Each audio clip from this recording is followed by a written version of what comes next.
Hey everybody, this is Nathan here at the Gold Cove, just outside of Detroit. We're in Michigan. That's Roseville, Michigan, 25555 Gratiot Avenue. If you haven't ever stopped in and you have the ability to, please come and see us. We are getting new customers every week, sometimes daily, from this video. So I thank you guys for watching. Here's some thoughts I got. You know, gold and silver investors, we've been sitting around watching red candles for weeks, and it's getting a little discouraging, right? There are some stackers that are kind of panicking, and there are some that are kind of just wading in heavily and buying. And I think in my store, I'm seeing some kind of like some big gold buyers actually. You know, it gives us cause to wonder, like, is the bleeding over, or are we in the thick of it? You know, who knows? But it does feel like probably more for me as a dealer, right? Because you buy inventory, you have it, it's for sale. You're gonna, if it goes down, you have losses. If you're a stacker, you're just riding out a long-term thing. Hopefully, that's why you're in it. A couple things significant that happened this week, or at least a major significant event, was the Fed meeting that happened this week with the new Fed chairman coming in. We had watched gold and silver start to regain a little bit of ground and start moving up in the right direction. And this meeting, you know, what came out of it was they're not going to move the rates, which is kind of what everybody was thinking. But they also projected that they may actually have a rate hike this year. So that has caused gold and silver to go down. We have seen oil go down with this Iran talks. More talks, a lot of talks, but it looks like it's a talk plus now.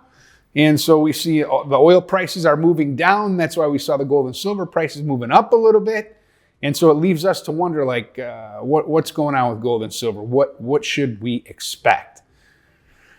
I got to tell you, for myself, I don't know what to tell you. You know, I can get a little bit discouraged too. Like, my son Jeff asked me the other day. It was just a real simple, like, innocent, wise question. He said, "Dad, is this just what gold and silver does? It spikes way up every now and again and then drops back down." And it seemed like a kid with a crayon can draw that out, right? That's what we have seen. That is the history of the metal. And so I don't know, is it going to be different this time, or are we going to just find a little bit higher lows? I'm not sure, but we have seen the history of gold and silver spike up, drop way back down. I don't know if that's what we're in. There are some different things going on today. Banks, like the major banks, are still forecasting the 2026 prices to be higher than they are today. I think the consensus with some of the major banks and their price predictions is that silver should be like 80-ish. It would be an average, and then gold would be over 5,000. Actually, I think I saw an average of 6,000. I don't know if that's changed in the recent weeks. So the banks, they're still buying gold. They're net buyers of gold. They're still increasing their positions. Central banks are. We still see that people, I was reading an article and it talked about how some of these countries have seen the U.S. seize or freeze funds or freeze accounts of other banks. And so to combat that, not other banks, of other nations. And so to combat that, they're like, well, we'll just build up our gold reserves. You can't freeze that. It's ours. We own it. We have it. Kind of the same sentiment as us little stackers have, right? Is if I got enough gold and silver, then the government and the banks can't really hurt me. I own it. I have it. I'm secured in that regard. And so, age-old thing, it just tells us, if you're buying for a quick hit, you're in the wrong thing. You know, if you're trying to save wealth preservation or a simple kind of saver investor, gold and silver is our gal, right? But just sitting counting down the times that it should go up. You know, I think I get people in here and they're like, yeah, it's 150 this year. It's going to be this. I'm thinking about buying silver. I'm reading reports it should be 150 by the end of the year.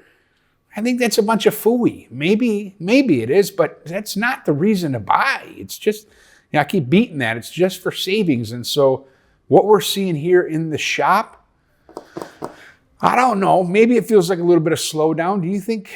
Yeah, I mean, I do the numbers and our numbers are still pretty solid. Although, like this week, early in the week, I bought a monster box of Silver Eagles. Silver was 70. Now I'm underwater on it. I bought 40 gold Eagles from one guy. I'm underwater on it. But we're still doing decent numbers here at the store, wouldn't you say, Caleb? Yeah? Yeah. We might be looking at like pre-run-up type business flow that we're having. Our numbers are better than last year, even week by week right now, but there are still bigger sellers. So I don't know. It's hard to get a good gauge. Some days feel slow, and then I look at the numbers. I'm like, oh, it wasn't too bad. So we're here. We're fully capitalized doing business. I don't know what else to say about that. Some of the cool things that we bought this week. We got a lineup of Omegas. Omegas are a great value kind of watch. I don't know. Maybe this is conceded value. I mean, these are all about $5,000 watches. So in the luxury watch world, that's a good value. In the everyday working man's world, it's hard to come out with $5,000 for a watch. I get that. So we had bought these couple watches, and I think they're all valued right around. I think they're all probably like 7 to 10 new. And we're selling these for all right around $5,000. So beat us up for a couple hundred off of that, but they're all right around $5,000 each. Pretty cool, newer. People don't even wear them much. They got the big boxes, just gorgeous, big, modern Omega watches. These two I bought yesterday, actually from a dealer. And this one we had bought a while ago, sold it to a customer. He's building some stuff on his property, so he brought a lot of stuff. It was super quick turnaround. And that's part of the coin business, or the store like this kind of business. You sell things into the community and you get them back a lot of times. This was pretty quick. Another thing we bought that was kind of cool, but the numbers don't make it cool, is I've sold a few out of this already, but we bought a full box of slab gold eagles. I threw a couple coins in there as I had some empty spots, but this was 20 slabbed 1 ounce gold eagles. And there were some 70s in here too that I bought, and I just put those in my box. Which means, kind of a personal box that I put things in. I might sell things out of it, but it's out of circulation. It's out of commission. So some proof eagles, some 70s, some signed. And it was cool at the moment. Right now, it's just stuff, and it's stuff I'm probably underwater on. And so what I want you guys to do, if you would, I appreciate you watching. Please like the video. Please subscribe. If you watch our videos, it helps us out if you subscribe. And then get in the comments and let us know, like, what do you think the year's going to close out at? Do you think we're going to keep sliding south? I mean, that has been the trend. And I looked at a chart today. It was not a long historical chart, but it just showed, kind of a trending down. And obvious, Captain Obvious, right? I mean, we've seen it in January. It spiked up, and we just keep kind of trending down. And prices are still high, especially on gold. Silver, we're still double what we were 15 months ago, or even a little bit more than double. I think last year, the year started out at 29, and we're still in the mid-60s. So that's healthy over a 1 year. But if you bought this year, you're underwater. And so try not to get caught up in the euphoria. You got extra money that's going to sit in savings. Buy gold and silver with it. But let us know in the comments. Do you think we're headed south? We're going back up by the end of the year? What is happening with this gold and silver market? A lot of the fundamentals are still the same. They're using it in AI. They're using it in technology and in industry. Our money's becoming worth less. Everything is costing more. That all points to gold and silver should be going up, but yet we see it going down. Listen, heading into the weekend, you guys have a great day. Do something cool. Do something fun. Make memories. That's it. Have a great day. Checking out. Thank you guys for watching our videos, subscribing to the channel, and liking our content. We are truly enjoying this journey on YouTube with all of you, and I hope you guys are as well. Be sure to be subscribed to the channel and notified on all of our content.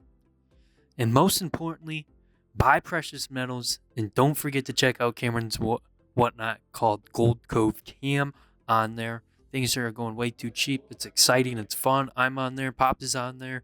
Cams is on there. And yeah, don't forget to, throw in some suggestions in the comments down below of what you want to see. Or if you want to be on film, please also let us know. Take care, everyone. We appreciate y'all. Have a great day.